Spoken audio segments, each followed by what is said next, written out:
शहरातील बोगस रमाई आवास योजनेतील दोषींवर कारवाई व्हावी अशी मागणी विधान परिषदेचे आमदार अंबादास दानवे यांनी विधान परिषदेत केली।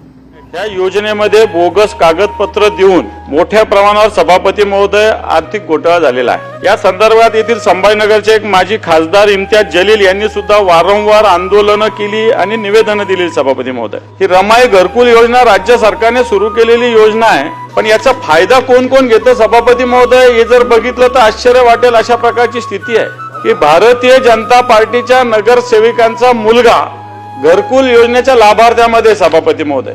ज्या नगरसेविका आहेत त्यांचे जे पती आहे त्यांचे 33 बँकेमध्ये खाते सभापती महोदय, कोट्यवधी रुपये खात्यामध्ये त्यांच्या।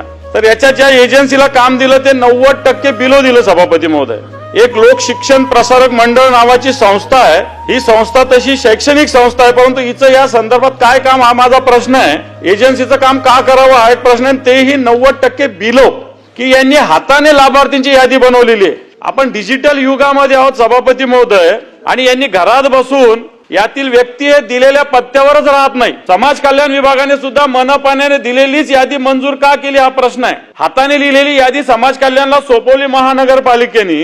महानगरपालिकेचे अभियंता असेल, पीएमसी असेल यांनी स्थळ पाहणी कोणतीही केलेली नाही। कुटुंबातील एकाच व्यक्तीला लाभ देता येतो, परंतु अनेक लोकांनी लाभ या घरकुल योजनेचा सभापती महोदय लाभ घेतलेला आहे। पती पत्नी यांच्या एकत्रित नावावर घर केले जाते, फोटो घेतले जाते, आणि असं असताना सुद्धा दोघांना सुद्धा याच्यात घरकुल मंजूर झालंय।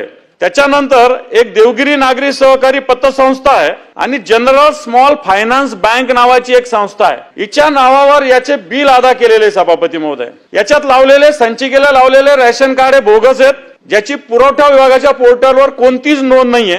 याच्यात रेशन कार्डची कोणती शहानिशा महानगरपालिका असेल, पीएमसी असेल यांनी कुठेही केली नाही सभापती महोदय। राज्याचे मुख्यमंत्री देवेंद्र फडणवीस साहेब आणि उपमुख्यमंत्री माननीय एकनाथजी शिंदे साहेबांच्या नावानं टॅक्स पावती सभापती महोदय आणि रेशन कार्ड पण आहे, आणि असे राशन कार्ड अशा टॅक्स पावती घेऊन घरकुल मंजूर केले। माझ्याकडे त्याच्या प्रती आहे। देवेंद्रजींच्या नावाचं टॅक्स पावती आहे, झोन क्रमांक त्यांचा पत्ता आहे देवेंद्र गंगाधरराव फडणवीस, राहुल नगर, सादात नगर, छत्रपती संभाजीनगर। संजय शिरसाट साहेबांचा मतदारसंघ आहे। देवेंद्रजी तिकडे राहायला आलेले अशा पावतीतून दिसतंय। त्यांना त्यांच्या घराला 1985 रुपये टॅक्स आहे। त्याच्यानंतर एकनाथ शिंदे साहेबांच्या नावाचं एक रेशन कार्ड आहे सभापती महोदय माझ्याकडे, ज्याच्यात स्वतः एकनाथ संभाजी शिंदे, पत्ता आंबेडकर नगर लिहिलेला आहे सभापती महोदय, संभाजीनगर। की ही पूर्ण यादी रमाई आवास योजनेची पूर्णपणे बोगस झालेली आहे। महानगरपालिकेचे अधिकारी, अभियंते आणि पीएमसीचा याच्यामध्ये पूर्णपणे सहभाग आहे। मी आपल्या मार्फत या 93च्या सूचने अन्वये या सगळ्या योजनेची पूर्ण चौकशी झाली पाहिजे। ज्या घरकुल ज्यांना आवश्यक आहे, गरजू आहे, त्यांना न मिळता दलालांना आणि एजंटांना घरकुल, ही योजना राज्याची चांगली योजना आहे रमाई घरकुल योजना, परंतु तिचा गैरफायदा अशा पद्धतीने सभापती महोदय घेतला जाण्याचा प्रयत्न होतोय। सरकारने या पूर्ण घरकुल योजनेची चौकशी केली पाहिजे। याच्यात ज्यांनी अशा पद्धतीने चुकीचे घरकुल मंजूर केले त्याच्यावर कारवाई झाली पाहिजे।